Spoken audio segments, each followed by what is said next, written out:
జై తెలంగాణ. అందరికీ కూడా తెలంగాణ విలీన దినోత్సవ సందర్భంగా శుభాకాంక్షలు తెలియజేస్తా ఉన్నాను.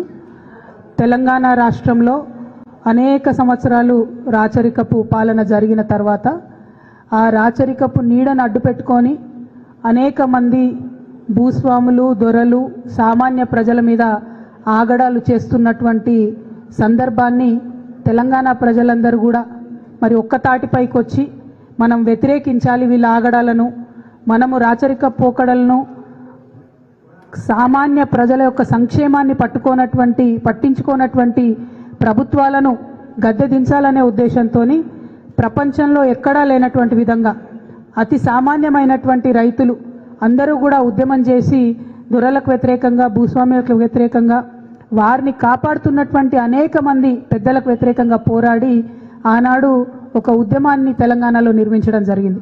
1942లో ప్రారంభమైన సాయుధ రైతాంగ పోరాటం అనేటటువంటిది ప్రపంచ చరిత్రలో ఇప్పటికీ కూడా రష్యన్ యూనివర్సిటీలలో, ఫ్రాన్స్ యూనివర్సిటీలలో, అనేక యూనివర్సిటీలలో పాఠాలుగా చెప్పుకుంటారు.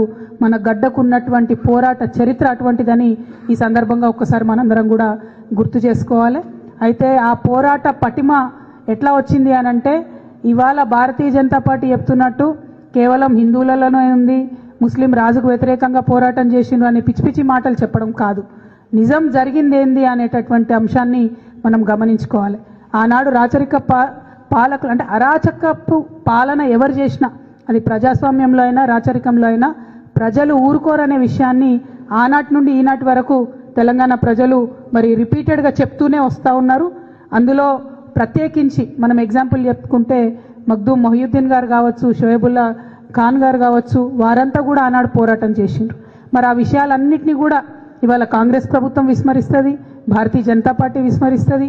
కేవలం హిందూ ముస్లిం కొట్లాటగా ఆనాటి ఆ పోరాటాన్ని చూపించే ప్రయత్నం చేస్తున్నారు. ఇది మనందరం కూడా వ్యతిరేకించాలి. అది హిందూ ముస్లిం పోరాటం కాదు, అరాచకపు పాలనకు, దొరల భూస్వాముల యొక్క ఆగడాలకు, సామాన్య ప్రజల పోరాటానికి మధ్యలో జరిగినటువంటి సంఘటన ఒక విప్లవం తప్పితే అది మతతత్వ ఘర్షణ కాదన్న విషయాన్ని మనం గమనించుకోవాలి.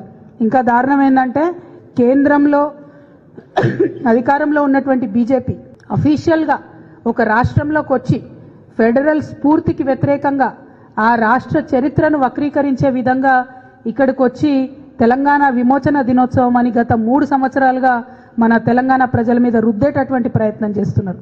దాని మీద ఖచ్చితంగా మనం పోరాటం చేయాలి.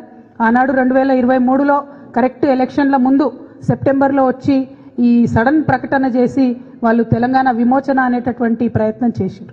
నేను ఇవాళ భారతీయ జనతా పార్టీని సూటిగా ప్రశ్నిస్తున్నా, మీరు ఇంకా ఎక్కడ రాష్ట్రాలలో ఇట్లాంటి కార్యక్రమాలు చేస్తున్నారు? ఎందుకు తెలంగాణలో రెచ్చగొట్టడానికి ఇట్లాంటి కార్యక్రమాలు చేస్తున్నారు? వేరే ఏదైనా రాష్ట్రాలలో పోయి ఆ రాష్ట్ర చరిత్రను వక్రీకరించడానికి ఇటువంటి కార్యక్రమాలు చేస్తున్నారా అని చెప్పి నేను సూటిగా ప్రశ్నిస్తున్నా. మరి 2 సంవత్సరాల నుంచి ఈ కార్యక్రమాలు జరుగుతుంటే కనీసం రాష్ట్ర ప్రభుత్వం ఒక లేఖ కూడా ఎందుకు రాయలేదని ఈ సందర్భంగా నేను ప్రశ్నిస్తున్నా. 2023లో ఎప్పుడైతే బీజేపీ తెలంగాణ విమోచన దినోత్సవం అని చెప్పి కేంద్ర ప్రభుత్వం నుంచి చేస్తామని చెప్పి ఆనాడు కేసీఆర్ గారిని మన రాష్ట్ర ముఖ్యమంత్రిగా, మహారాష్ట్ర ముఖ్యమంత్రి గారిని, కర్ణాటక ముఖ్యమంత్రి గారిని అందరినీ కూడా ఆ కార్యక్రమానికి ఇన్వైట్ చేస్తే కేసీఆర్ గారు ప్రొటెస్ట్ చేసిండ్రు. ఇది కరెక్ట్ కాదు, మా చరిత్రను వక్రీకరించొద్దు, నేను ఈ కార్యక్రమానికి రాను, మీరు ఇట్లాంటి కార్యక్రమాలు మా రాష్ట్రంలో చేయొద్దు, ఇది ఫెడరల్ స్ఫూర్తికి వ్యతిరేకమని కేసీఆర్ గారు ఆనాడు వెళ్ళలేదు. దానికి కౌంటర్గా ఆనాడు మన రాష్ట్ర ప్రభుత్వం, తెలంగాణ రాష్ట్ర ప్రభుత్వం భారతీయ సమైక్యతా దినోత్సవం, నేషనల్ ఇంటిగ్రేషన్ డే లాగా సెప్టెంబర్ 17ను సెలబ్రేట్ చేయాలి. మన తెలంగాణ సంస్థానం, హైదరాబాద్ స్టేట్ మొత్తం కూడా ఇండియన్ యూనియన్లో విలీనమవుతున్నటువంటి సందర్భాన్ని రాచరికం నుంచి ప్రజాస్వామ్యం వైపు, మొనార్కీ టు డెమోక్రసీ ట్రాన్సిషన్గా చూసినంత తప్పితే అది రిలీజియస్ ఫైట్ కాదు అనే విషయాన్ని అందరం కూడా గమనించుకోవాలి. ఇవాళ రేవంత్ రెడ్డి గారి ప్రభుత్వాన్ని కూడా నేను సూటిగా ప్రశ్నిస్తా ఉన్నాను, మీరు ఈ అంశం మీద కేంద్ర ప్రభుత్వానికి లేఖ రాయండి, కొట్లాడండి. They have no right to come here and change our history. It is against the federal spirit. I appeal to the central government. You cannot continue these celebrations. It is not a religious fight.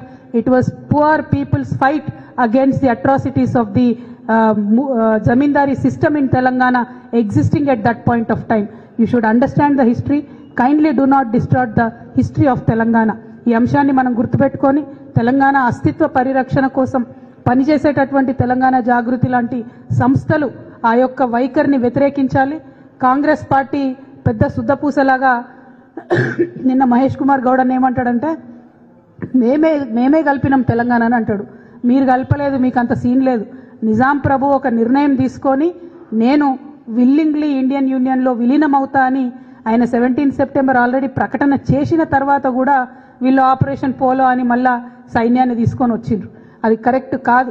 సైన్యం అరాచకంలో అనేక మంది హిందువులు ముస్లింలు కూడా ఆనాడు చనిపోవడం జరిగింది. చాలా ప్రాంతాల్లో వెల్కమ్ చేసిండ్రు.